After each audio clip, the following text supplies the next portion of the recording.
Vegetable soup তো অনেকভাবে খেয়েছেন, চলেন আজকে একটা নতুন সিস্টেমে ভেজিটেবল স্যুপ রান্না করে দেখাই। এই স্যুপটা বাচ্চা থেকে বৃদ্ধ সবাই খেতে পারবে।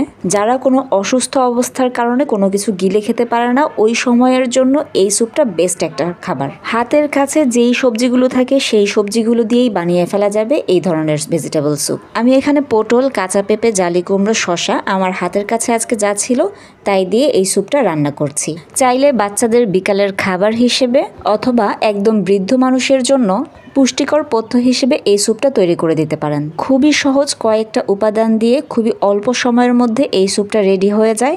বাজারের রেডিমেড স্যুপের প্যাকেট থেকে তো এই ধরনের ভেজিটেবল স্যুপ অথবা চিকেন স্যুপ বাসায় তৈরি করে খাওয়া অনেক ভালো। আমি জাস্ট আজকে একটা পদ্ধতি দেখাবো মাত্র, আপনারা চাইলে এই পদ্ধতি অনুসারে সাথে আরও কিছু যোগ করে মনের মাধুরী মিশিয়ে নতুন টেস্টের স্যুপ তৈরি করতে পারেন। আমি এখানে ভেজিটেবলগুলো কেটে একটা চপারে চপ করে নিচ্ছি।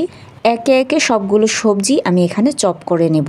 এই ভেজিটেবল স্যুপ তৈরির জন্য শুধু যে চপারেই ভেজিটেবল চপ করতে হবে এমনটা নয়, আপনি চাইলে ভেজিটেবল ছোট ছোট করে কেটে টুকরো করে ভেজিটেবল স্যুপ তৈরি করতে পারেন। কিন্তু চপারে চপ করে ভেজিটেবল স্যুপ করলে স্যুপের ঘনত্বটা অনেক সুন্দর আসে এবং খেতেও অন্যরকম একটা টেস্ট হয়। আমি এখানে আদা এবং রসুন চপ করে নিয়েছি। পাত্রে তেল গরম করে আদা এবং রসুনের চপ ভালোভাবে ভেজে হালকা বাদামি রং হওয়ার পর দিয়ে দিয়েছি পেঁয়াজটাও একটু ভেজে নিয়ে এর মধ্যে ভেজিটেবলগুলো দিয়ে আপনি যতটুকু স্যুপের ঘনত্ব রাখবেন ততটুকু পানি দিয়ে ভেজিটেবলগুলো সেদ্ধ করতে হবে।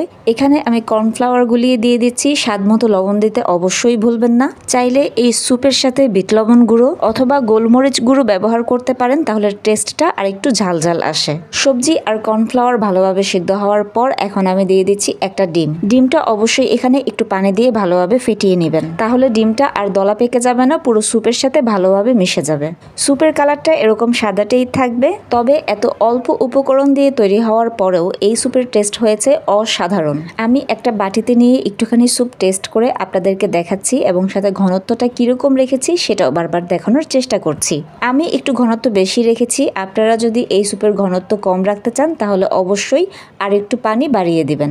ভেজিটেবল ছোট পিস করে কাটা আর ভেজিটেবল চপ করে কাটা স্যুপের মধ্যে অনেক ডিফারেন্স আছে স্বাদে। এইভাবে ভেজিটেবল চপ করে কাটলে একদম ছোট বাচ্চারাও এই ভেজিটেবল স্যুপটা খুব সহজেই খেতে পারবে। চাইলে আপনি এর সাথে মুরগির মাংস কিমা করে অথবা মাছ কিমা করে মিশিয়ে বাচ্চাদের জন্য সুস্বাদু একটা খাবার আইটেম তৈরি করে ফেলতে পারেন। হাইস্ট রান্না সহ আধা ঘন্টা সময় লাগে এই পুরা স্যুপটা তৈরি করতে।